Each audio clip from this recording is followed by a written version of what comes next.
there. So this is Shaliza Ibrahim Khan, and I am here to have conversations with you and share with you insights about environmental education and how we might see that through the lens of mathematics and science.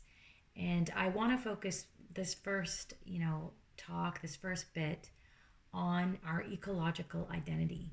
What does it mean to have, this oneness with nature? So, one of the books that I have read that actually had a profound effect on me much later in my journey as an environmentalist. I've done many other kinds of work before reading this book. And actually, it was through my work that I was introduced to this. But this is by Henry David Thoreau. It's called Walden. It's a very, very old book. I can't even remember when it was written.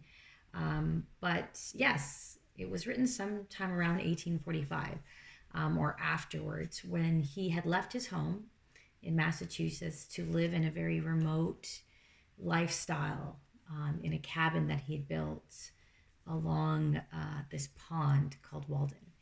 And the book itself is interesting because it talks about what it meant to live in nature like that, like building his own home, what he would eat, the simplisticness of life, not working, thinking about sort of the capitalist agenda and what that might mean. So his book is very detailed, even how much it costs to build his home, like the lumber, the materials, what it meant to be in solitude, what it meant when he had visitors come to visit him. But I share this as a conversation for you as you start thinking about, what is your ecological identity? What were some of the currents of science, technology, society, and environment? Like, what does it mean to look at those things within the aspect of society environment?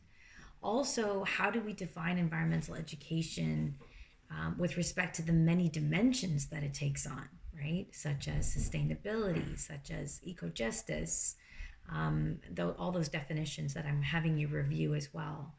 So I bring this to you as well as a vision of beauty, of transcendence. When we think about ourselves as connected to nature, like how are we connected to nature? How is a person, how is our own being and existence connected to this greater space, and what does that look like, and what does that mean for us?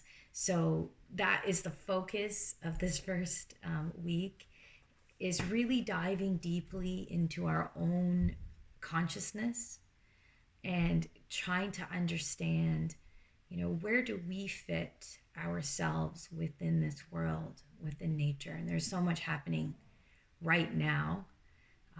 How do we live within it? How do we exist within it? And what does nature offer us? And what does it mean in our past? And what does it mean for our future? And not even just the future that we will exist in, but the future that is left for our descendants as well. So I'm excited about this course, and I'm eager to meet you all throughout our journey. And I just wanted to check in and let you guys know that I'm with you.